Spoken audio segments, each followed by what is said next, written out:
So I know what people are probably thinking, like, what do these really have in common, besides, you know, being some of the best bows that I've ever shot? I'm not really sure. Other than them being Hoyts, but there's one in the back right there that it's going to get some more special attention and get set up. Still messing with it. I'd like to set these three bows up this year. Hopefully I'll find out what works best for me, but I know the RX-10 Ultra is right now for me, out of everything I've shot, and I've shot just about everything, I'm feeling pretty confident with this as being a great all-around contender. That is a Revolt X that I had set up previously a long time ago. I got it back from my brother. Me and him did a little bit of horse trading. I had a super nice RX-8 Ultra that I had set up, and honestly I probably built that bow just for him anyway, because he's the type of person that won't really buy himself something super nice without making sure that his whole family's kind of taken care of. And yeah, he can afford it, but he's one of those people that he'll shoot the same bow for ever, which that's probably how most people should be, but I felt like he needed an upgrade. So I built him an RX-8 Ultra, and I traded him, which that Revolt X was mine originally a while back, and I really can't complain. It's such a great bow, but when it comes to durability and everything else, these Hoyts are really hard to beat. That's just a fact. There's nothing I can really argue with that. I love shooting a lot of different bows, but for me, I think the best thing to bring out into the woods is a Hoyt. I wish that I had, other bows that could compete at that level. That would be fantastic. But otherwise, great shooters. There's so many good bows out there right now. PSE and everybody else is just leading the pack with stuff. I have some covers on these, but this is the new HHA XB3 that I'm setting up. I've decided to still mess with it a little bit. I'm gonna tweak it, then I'm gonna set it up the way I want it. But ultimately, I think it's come down to just basically not enjoying the flight pattern of the new arrows. So those are gonna stay with the indoor build. There's nothing wrong with that, having those arrows. I don't ever really let too many arrows go to waste. I mess with a bunch of them, but I have tons of builds that I've messed with, played with, and honestly I've shot them until I've been left with maybe a couple arrows out of each batch. That's my new batch that I'm working on.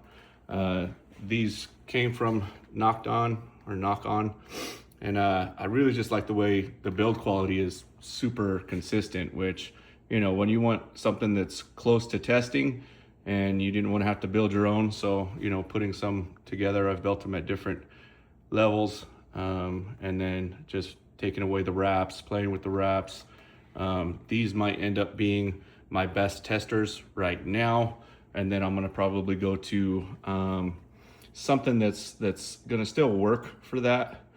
But I think that these builds really fit this bow. I will eventually start turning it up. I think I'm back down to 65. I'm going to set up all these bows and probably set them at their max. I know this is an 80-pound bow, but I'm going to set it up as its max. This one's a 70-pound bow in the back, and then this one is also 70, but I think it comes in a little hot at like 75.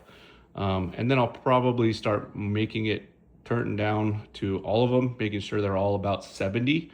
And that's probably when I'll do the conclusive test, like speed test, everything. I went ahead and ordered a few different things to rebuild my garage. I'm still working on it. It's a bit of a mess, but I'm gonna be setting up a new working area for tuning bows, setting up bows. I'm gonna redo all this stuff so that I can work on everything and kind of do in-house stuff a little bit easier. That way I'm not always going to the bow shop for little tuning stuff.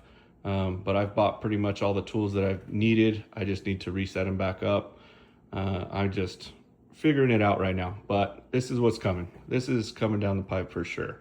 I've got this one pretty much tuned in to where I like it at its poundage right now currently, but I will turn it up. That way we can kind of do an apples to apples comparison against the RX10, the RX8, and then the other RX, which is the Revolt X. I know it's an older bow, but it's really hard to beat something that's in that older category that just checks all the right boxes and stuff like that.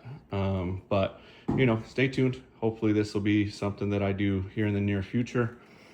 I know that this one's set up with an Ultra View, this one's set up with an HHA. I think this one's set up with a CBE, which is also another kind of bargain as far as I'm concerned. But all three of these also have these Hamskys in different iterations. This one is the Trinity, which is one of their earlier ones. I think this one is the Epsilon, how it's set up, super nice. There's a couple of key details that I'm going to mess around with, but one of them is going to be this little thing here. This is their older tensioner with a spring, and what you kind of tend to find out is that a lot of people don't like it. I really enjoyed it. I thought it was one of those things that takes the tension out of it the best. They have a new system that's going to be like this. This is on the new Hamsky R7, and this is a fantastic rest. But if you got any of these Hamskys, you're not going to be going wrong. The coolest thing is this system, from what I know right now, is a new tightening system. It locks in your string from this side, if you can see how much tension's on there, and this one's kind of loose. I just have it tied there because I still wanted to play with it a little bit. I'm going to swap that out actually for some D-loop material when I'm done.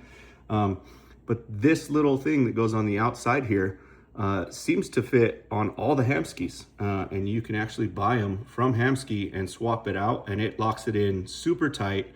They're still using this kind of football dampener string thing. Honestly, a lot of people might use it just to kind of dampen that sound, but I think if you took that off completely, you're gonna get a super tight string that reacts immediately. Might have a little bit of a twang, which I'm gonna set this one up probably more for like legit long range 3D and kind of go from there. I bought some different stuff for it.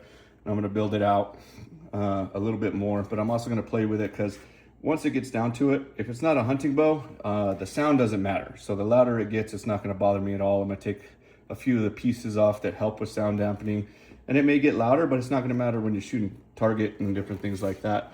This, however, I set it up as a target, but it will be a backup archery hunting bow. And I'm not gonna go any longer with the stabilizers. I think those are about as perfect as it gets. I had zero issues with it the way it's set up now, you know, other than some minor little stuff that is just part of hunting. That's just the way it is. She's been pretty beat up from hunts and different things, but that's a good bow all the way around. I'm not gonna mess with too much on that.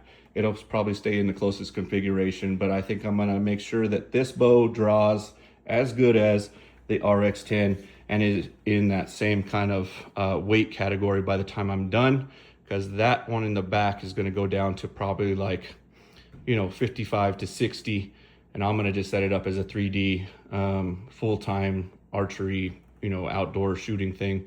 That way I have my two fun bows that go out for hunting, and then one that's primarily just for, you know, 3D only, and it's not going to change anything. I would just feel sad continuing using this forever as indoor shooting, because it is an outdoor hunting bow that needs to go out more. This will probably end up being my bow that I take on maybe some smaller game hunts, different things like that. This one will be the best all-arounder. That's all there is to it. It's been great so far.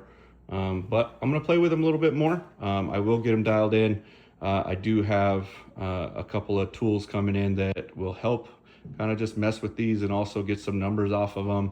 I think the only thing that I need now is I had a kind of a couple different draw tools to help with weight, and then as well as like timing and stuff, and I think I'm gonna go a different direction and go with some newer stuff, hopefully something that's a little bit better. Other than that, I think that these are gonna be fun to set up and continue getting them dialed in. I still have a couple of things that I want to play with, but that guy in the back is going to be my third RX as far as I'm concerned. So this is the RX 10 Ultra. RX-8 Ultra, and then the RX, which is the Revolt X from Bowtech. It is a little bit older, but you know, a fantastic shooting bow. You know, I don't think that anybody could go wrong with going to a Revolt X or an older bow.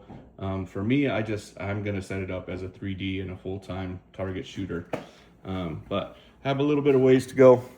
One of the things that I have to really do is I really got to figure out as far as what it's all going to cost, because I'm slowly building these up. You know, everything adds up really fast. I've worked with a couple of different companies, so they're giving me some help as far as like when stuff's coming out and when's a better time to buy, sales, different things like that, because having this kind of you know, equipment adds up pretty quickly, as well as working with a lot of the local bow shops and different stuff like that. They've always kind of helped me out to try to buy quality equipment, even if it's just that I wait and save up and do what I can until I can. But I'm building my own kind of personal bow shop in my garage. That way I can do little work on hopefully family and friends bows, and just the tuning features of everything. Just need a little bit of help, and I'm trying to do that and, you know, have fun with it. I've been shooting indoor for a little while. That's mostly just for fun. I do all of that pretty much for fun, even the outdoor 3D, all that stuff. The main thing is to focus on hunting. I build these out because it's fun for me to tinker and play with this stuff. It takes my mind off of things, but this is a lot of fun. I hope you guys enjoy some of the videos. The newest video that hopefully will be coming out soon, I'm working on it. I'm going to put together these 3 bows, and what I'm going to do is set them up as close as possible to the same poundage, in the same, you know, range. They're all set at my draw length, 29.5. I'm either going to go for that 72 pounds to 74, right in that range, because I think all of these bows at that draw weight are super smooth. Considering that's still 70 pounds, that could be heavy for, you know, a lot of people, and they are heavy. They can be. Everybody can build up to it if that's what they're comfortable with, but these bows in particular have always been super smooth. I put some replacement strings on the RX-8 Ultra. And then I put some brand new strings on the Revolt X. I think these are center punch, those are gas, and these are factory strings still. But you know, for the most part, I'm just messing around. I'll figure it out, and then I'll kind of get some parameters. But I did have a couple of people kind of chime in and just say, hey, like, this is what I would kind of see. But if anybody else wants to see something maybe a little different, maybe if you want me to take the stabilizers off or just shoot it a raw bow or just see how it feels and see how it kind of looks when it's being shot, I don't know. It's hard for me because I think these bows are pretty awesome as they are out of the box. I shot most of them without stabilizers during hunting season, but then eventually put a couple of stabilizers on them. So it's dealer's choice at this point. I'm just kind of messing around with stuff. I'm trying to figure out what works for me. And yeah, I hope you guys have enjoyed some of these videos. It's just for fun, having a great time. Thank you guys for being positive. Thank you guys for reaching out when you have questions and different things. I really appreciate it.